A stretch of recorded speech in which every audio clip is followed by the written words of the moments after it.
Je m'appelle Marie-Vonne Lefebvre, j'habite Libramont.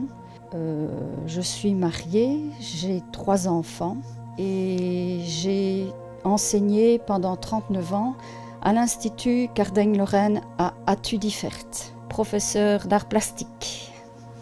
Ah oui, j'ai adoré enseigner, j'adorais le contact avec les enfants, faire passer la notion du dessin tout en restant surtout très créatif, ne pas être dans des choses trop stéréotypées, essayer de se dépasser, essayer de développer sa créativité. Pour moi, ça c'était un événement vraiment essentiel.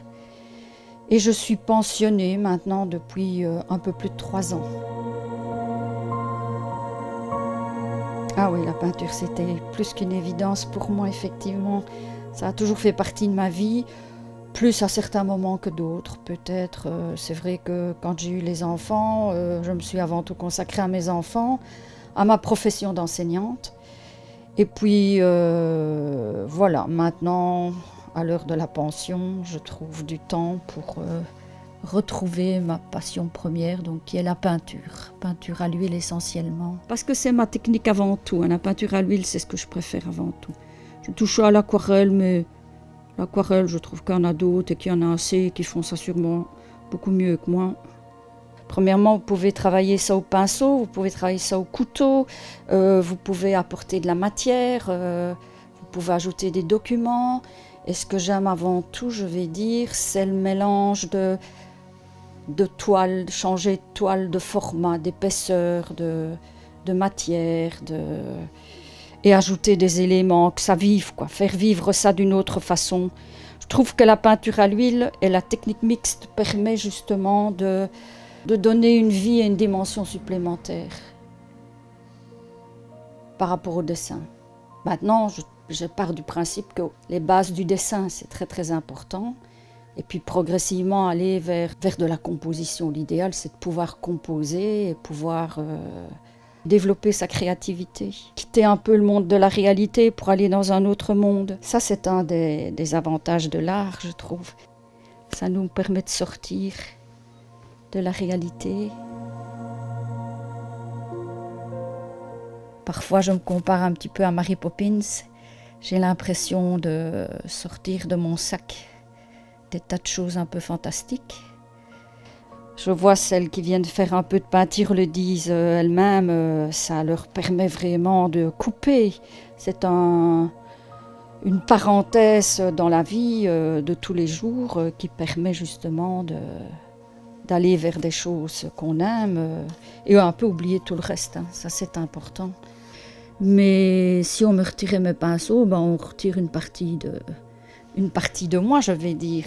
Ah oui, c'est quelque chose d'essentiel. Ça a toujours été négligé, même dans l'enseignement. On sait à quel point les périodes réservées à l'apprentissage de l'art ont été au fur et à mesure des années chaque fois un peu diminuées parce que ça ne rapporte pas, hein, l'art, le culturel.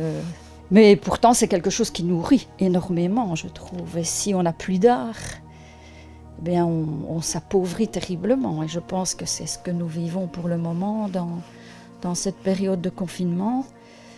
Et même encore ici en déconfinement, on sent bien que l'art est mis à mal. Et pourtant, c'est vraiment la bouée d'oxygène, je vais dire. Quand vous allez voir un musée, une exposition, ça vous nourrit énormément, quoi. Et là, on n'a plus grand-chose pour nous nourrir que des informations sur le problème. Et ça a tendance à nous asphyxier justement un peu. Et on aspire à retrouver de l'air. Et cette toile, justement, comme je l'ai expliqué, c'est une toile qui parle à la fois du confinement et du déconfinement. Et voilà, c'est toute une série de choses qui sont là pour parler de ce moment qui n'est pas un moment facile pour personne. C'est aussi pour remercier toute une série de personnes qui sont là, qui travaillent pour nous, pendant que nous, justement, on est peut-être très protégés alors qu'eux ne le sont pas. Et c'est une façon de dire merci, mais c'est aussi une façon de mettre sur toile ses doutes, ses espoirs, ses peurs.